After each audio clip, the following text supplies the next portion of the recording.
මාලිමා නම් පච නම් මාලිමා කියන එක අද බොහොම ජනප්‍රිය තේමාවක්. ඒ නිසා මේ රටේ ජනතාව කවුරුත් දන්නවා මාලිමාවේ නායකයෝ කට ඇරියොත් කියන්නේ පචයි කියලා. නමුත් මුසාවාදා වේරමණී සික්ඛාපදං සමාදියාමි කියන ශික්ෂා පදය මේ ලෝකෙට හඳුන්වා දුන්නු බුදුරජාණන් වහන්සේගේ බුද්ධ ශාසනය පිළිබඳ ප්‍රශ්නයකදී ඒ හතරවන සිල්පදය කඩමින් ප්‍රකාශ කරાવી කියලා අපි නම් ආණ්ඩුවෙන් බලාපොරොත්තු වෙන්නේ නැහැ. ඒ ප්‍රකාශය කරන්නේ එක පැත්තකින් බුදුසසුන සම්බන්ධ කාරණයක් සම්බන්ධයෙන් තමයි ටොම්පචයක් අතාරින්නේ. හතරවන සිල්පදේ කඩ කරන්නේ. ඒ සිල්පදේ කඩ කරන්නේ නැත්නම් ඒ පචේ කියන්නේ රටේ විපක්ෂ නායකවරයා අහපු ප්‍රශ්නයකට උත්තරෙට. ඒ මදිවට ඒ ප්‍රශ්නේ අහන්නේ උත්තරීතර පාර්ලිමේන්තුවේ. දැන් අපි දන්නවා ජනාධිපතිතුමා නම් කලින්ම කියලා තියෙනවා එතුමාට බොරුවක් කියන්න හිතුනම තමයි පාර්ලිමේන්තුවට ඇවිල්ලා කතාවක් කරන්න කියලා. ඇත්තක් කියන්න ඕන නම් පාර්ලිමේන්තුවෙන් පිටත, බොරුවක් කියන්න ඕන නම් පාර්ලිමේන්තුවේ ඇතුලේ. ඒතර ජනාධිපතිතුමා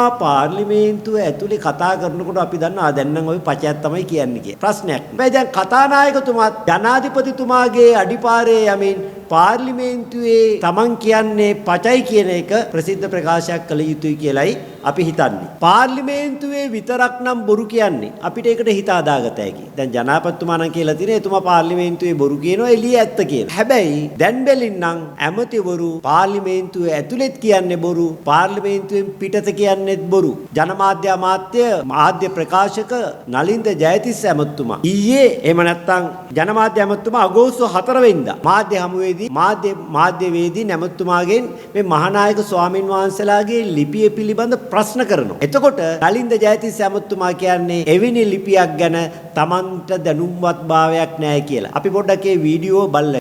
මහානායක හිමිවරුන් විසින් එව්වයයි කියන ලිපිය සම්බන්ධයෙන් මගේ දැනුවත් භාවයක් නැහැ. ඊයේ උදේවරුවේ මමත් අධිකරණ අමාත්‍ය හර්ෂණ නායකකාර මහතාත් මල්වතු අස්කිරි මහානායක හිමිවරුන් මුණ ගැහුණා.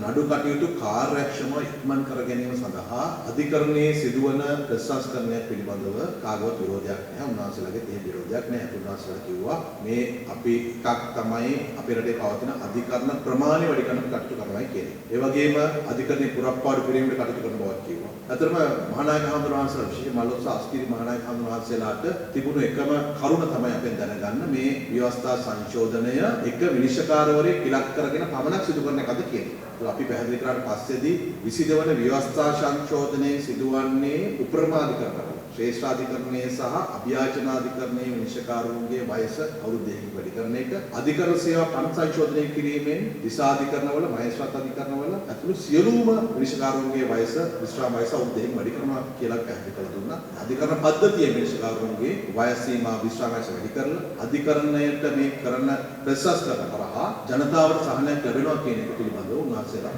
සතුටපත් වුණා. අගෝස්තු මාසේ 4 වෙනිදා තමයි නලින්ද ජයතිස්ස ඇමතුමා කියන්නේ මේ ලිපියේ පිළිබඳ කිසිම දැනුම්වත් භාවයක් නැහැ කියලා. හැබැයි ඊයේ දිනේ නැත්තම් අගෝස්තු මාසේ 11 වෙනිදා රජයේ මාධ්‍ය හමුවේදී නලින්ද ජයතිස්ස ඇමතුමා කියනවා එතුමයි අධිකරණ ඇමතුමයි අගෝස්තු 3 වෙනිදා මහානායක ස්වාමින් වහන්සේලා හමු වෙන්න ගියේම ජනාධිපතිවරයාට එව්ව ලිපිය පිළිබඳ ආණ්ඩුව පැත්තෙන් කරුණු දක්වන්න. ඒ කියන්නේ අගෝස්තු 4 මාධ්‍ය හමුව පවත්වන විටත් ඇමතිතුමාලා මේ පිළිබඳ හොඳටම අවබෝධයෙන් ඉඳලා තියෙනවා. ඉඳලා තිබියදී තමයි මේ ගැන කිසිම දැනුවත් භාවයක් නැහැ කියලා ටොම් පචයක් පට්ටපල් බොරුවක් රජයේ මාධ්‍ය හමුවේදී ප්‍රකාශයට පත් කරන්නේ. ඇමතුමා ඊයේ මාධ්‍ය හමුවේදී, ඒ කියන්නේ අගෝස්තු 11 වෙනිදා මාධ්‍ය හමුවේදී තවත් පචයක් කිව්වා. එතුමා කියනවා මහානායක ස්වාමින් වහන්සේලා හමුවලා මෙතුමන්ලා කරුණු කිව්වම එහෙමනම් එතුමන්ලා මේ ව්‍යවස්ථා සංශෝධනයේට මහානායක ස්වාමින් වහන්සේලා කැමැත්ත පළ කළා,